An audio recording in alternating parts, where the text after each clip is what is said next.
One thing we really take pride in my gym is the ability for us to transition people from easier ground-based corrective exercises to more dynamic upright positions that are more representative of how we actually move in our daily lives so that there's more carryover. In most cases, there's also a degree of loaded exercises progressed in there as well, because this will help them own and strengthen those new positions so that they start to stick and we can create long-term adaptations. In my biomechanics courses, this is a high priority, and we make sure that we understand how to transition someone and progress them in a responsible way so that we get results that actually stick, because that is the goal. I'm a big fan of using examples because that's how I learn, and I think it helps a lot of people understand how it's applied in a real life setting. So let's take someone who has limited left hip internal rotation, which is a very common thing that we see. I'm going to be using this example because I've used it in several videos in the past, and it will help those people who have watched those videos understand how they can actually progress those exercises. So with this limited left hip internal rotation, what we often see is a forward left hip biased towards external rotation. So it's tipped forward and it's flared out like this. And we have a femur bone that is also externally rotated. So we're missing internal rotation at both the pelvis and the femur itself. So what we need to be able to do is create an environment where we can get this pelvis to go into internal rotation and the femur to go into internal rotation as well. And then we need to educate the muscles how to own that position. But we need to start, and this brings me to the first step, in a very referenced position. A position where they can't frankly screw it up. References just mean stuff on your body touching other stuff or external objects. This could be a wall, this could be the floor, this could be a rack, it could be really anything. But generally speaking, the more stuff your body is touching at first, the easier it is and the harder to screw it up it is. Laying someone on their back or in a side-lying position is a very good way to do this, because we have our feet on a wall and a lot of our rib cage, thorax referenced to the floor, which is a very helpful position to learn how to integrate the muscles that we need to. So we know we need to get this internal rotation here, but what muscles actually help create that? Well, generally speaking, it's going to be the muscles on the inside of the thigh, the adductors, to help pull it in. It's going to be the glute med, the front fibers create more internal rotation, the inner hamstring muscle, and also the obliques, because the obliques attach here and here. As they pull together, it rotates this pelvis back, pulls these ribs down, because on the left side, we often see ribs that are flared up. An exercise you could do is get in a 90-90 position and then pull down with the left leg and reach with the left arm so you can feel those side abs working with the hamstring. Another option you could do is lay on your side and pull the left knee back and push it down into internal rotation. And that will help you find your inner thigh adductor and your side abs, potentially a little bit of glute med as well. On those first two exercises, we weren't able to fully integrate the hamstring, working with the adductor, with the glute med and the obliques. That's a lot to go after at first. That's a lot for people to find and feel at first. But what we can do is progress that to something as simple as just a 90-90 position, but just shift the left knee down. And now you're able to find a lot more inner thigh working with that hamstring, the side abs, and potentially a little bit of glute med as well. This is the 90-90 hip lift with a left hip shift from Postural Restoration Institute. The purpose of this is to pull that left hip from a forward orientation to more of a neutral orientation. So to set up for this, we need to get in a 90-90 position where we have a 90-degree bend at both our knee and our hip, and the feet are flat on the wall. And we have a ball in between our knees that allows us to keep our knees in line with our toes and our knees in line with our hips. So it shouldn't be wider than that. It shouldn't be that much smaller than that. And what we're going to do to set up is make sure that we can feel our heels flat on this wall. But we're not going to peel our toes off. We're going to keep them flat. And so keeping our hands on our low rib cage, Trevor will have you exhale through your mouth nice and soft as you pull down on that wall with your heels. And again, keeping the whole foot flat, he should feel both hamstrings engage. And he should feel like his tailbone is about an inch or two off of the ground. But if his spine was like Velcro, it's just being peeled one vertebrae at a time off of the ground. But again, he's not going that high. So with both hamstrings engaged, he's now going to do a hip shift. And this is harder than it looks, so make sure you go nice and slow. I'm going to have Trevor shift his right knee up and his left knee down, which is going to move his hips, and that's okay. And then I'm going to have him press gently into the ball with just his left side, not his right side.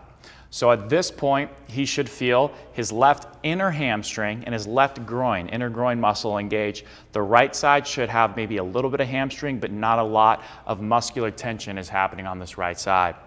Once he has that, he's going to exhale through his mouth, getting all that air out, really all of that soft 5 to 10 second exhale until he feels his side abs, not his six pack, but a little bit of side abs, and then hold that tension nice and soft as he inhales through his nose.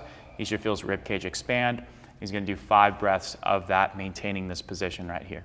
The truth is, most people are going to have a really hard time feeling their hamstrings with just that wall reference.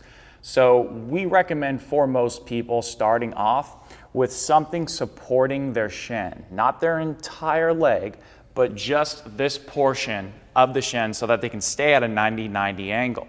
You want to set it up so that the whole foot can still be flat on something, so we're not off the wall digging the back of our heel into something. The whole foot's flat, and then you should be able to feel a lot more hamstring. But again, this isn't a 10 out of 10 hamstring contraction. It should be a 4 to 5 out of 10, maybe 6. And then he's going to come up, pulling down with his heels, and then doing that little shift, and it should be easier for him to maintain that. That's a very easy way you could progress a ground-based drill. But the goal is, again, to remove more references and get them more upright. So once they master those exercises, they can consistently find and feel the right things and their relevant assessment results improve. Then I know I need to move them into something that's more challenging, but they can still maintain. From there, what we need to do is we need to remove references. This means that removing stuff the body is touching. So we need to get them in a more upright position that is more integrated. Integrated meaning that we have more of these muscles working together in a harder position to maintain. An easy way you can do that would be to stand them up and get them to shift over to the left side and integrate those muscles together, and use a band as a reference to push down and find those side abs working alongside those other muscles of the hip. This is the standing left AFIR with resisted left arm pull down from Postural Restoration Institute. What we're going to do to set up here is get a relatively light band attached to something tall like a door frame. A rack works really well. Whatever allows you to get a moderate amount of tension as we begin this push down. I would say no more than about a 4 out of 10 is what we're looking for. So we got this band, and now we're going to get in a slightly staggered stance so that our right foot midfoot is in line with our left toes. But here's what we need to do first is bend both knees, get a little bit of knee flexion. And then we're going to shift over to the left side without losing our right foot coming off the floor. So what we got here is most of our weight on our left foot, and we're focusing on the left outside heel, but we're not doing that at the cost of losing our first metatarsal head on the right, the ball of the foot under the big toe, or the ball of the foot underneath the little toe. So leaning back on the left, soft knee bend. We're going to tuck the hips to make sure that we have a nice neutral pelvis. Now we're going to take that band and reach it down, so we have an active side bend to the left, 3 or 4 out of 10 intensity, but that is going to cause our left shoulder to drop. Now because the left shoulder is dropped, we need to make sure that our eyes stay perfectly neutral ahead. We don't want to side bend our head to the left or to the right too much. We want to make sure that because our eyes are staying neutral, yes, we are slightly side bent to the right, but we shouldn't be cranked over here. It's only at the cost of whatever allows us to keep our eyes straight ahead. Okay, to recap, we have most of our weight on our left heel. Pushing down with the band, eyes neutral, that should give us our left abs. So now what we need to do is make sure that the knee on the left goes in very slightly. That should give us a little bit of left inner thigh, and the hip should be slightly outside of the knee. So we have the left abs, left inner thigh, maybe some left outside hip if we're lucky. And we're gonna sit here and breathe. In through our nose, out through our mouth, making sure the tension on the band stays down, 3 to 4 out of 10. In through our nose, out through our mouth for about 5 breaths. If they can get upright and really own the right positions, and I know they're feeling the right things, chances are they're ready for more loaded activities. An easy way where we can integrate all of those muscles together would be in a split squat variation, where you're learning how to shift into the left hip and maintain control of those muscles through a dynamic range of motion that is loaded. This will help strengthen those weakened muscles and help them really know how to shift properly into internal rotation under stress. So what we're doing in the split squat variation, especially the front foot elevated variation, because we're moving through more range of motion of internal rotation specifically, is we're shifting towards that side and moving into internal rotation. Because hinge positions bias a little bit more internal rotation, what we can do is use a staggered stance hinge, which really pushes the left hip back into internal rotation, and we can use a weight to help shift across our body to help push that left hip back even further. And that can also be a great way to get some loaded integration of those muscles working together. If you want to see another progression, you can check the article I'm writing alongside this video in the description below, which will also have the full walkthroughs of every single exercise you've seen in this video. I'll know they're ready to move on because they're able to find and feel the right positions consistently every single time without me having to coach them much. And their relevant assessment measures will improve, which is the really big one. Because if they're coming in and holding on to the adaptations of improved internal rotation, improved straight leg raise, which is a measurement of internal rotation, then I know something is going well. Let's say this person didn't want to resistance train for whatever reason, or they just want a more progressed dynamic upright corrective exercise. With this, what we could do is get them in an unsupported environment with even less references. At this point, it's kind of literally looking like how they move through the gait cycle, and this can help create specific adaptations that carry over. This is the alternating reciprocal step through with foot elevation from Postural Restoration Institute.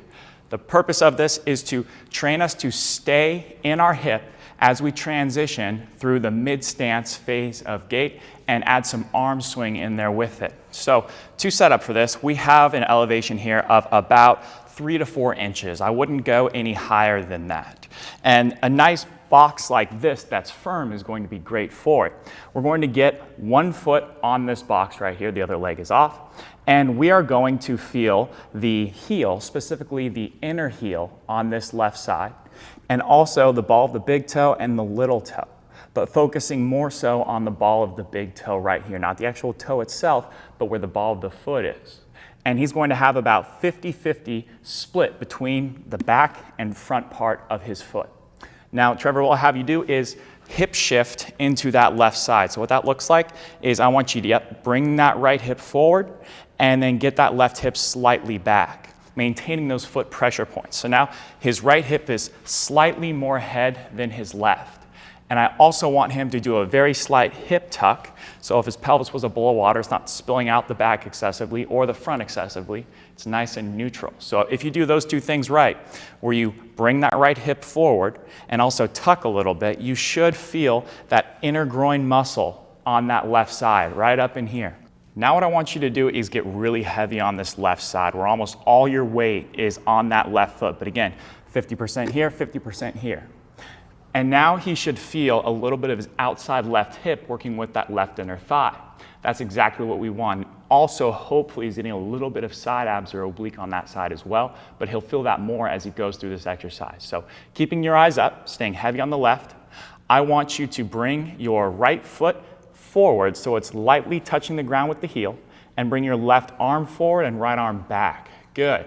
And now just gently go back and forth, going back toe and then to front heel. All the while he's keeping his weight in this left side, keeping his eyes up, staying relaxed and going as slow as he can. The goal is how slow can he go while keeping his eyes up and feeling that outside left hip, inner thigh, and also oblique on that side. If he can keep all three of those things going and maintain this through the duration of the activity, then that means he's doing something well. And I would make sure that he keeps those. And the second he would lose either one of those three muscles, whether that's the oblique, the inner thigh, or the outside hip, stop, shake it out, and then set back up and finish out your set. So what we're doing is shifting over to the left side and really focusing on finding those muscles and feeling them the whole time when we move through that right swing phase transition, which again is very specific to how we need to move when we're actually walking or running. So hopefully that helps. If you want to see another exercise progression, then check the article down below, and you can also see all the specific video walkthroughs. And then my biomechanics course would be the ultimate way that you can learn all of these different exercise progressions and integrate them for the right person and at the right time.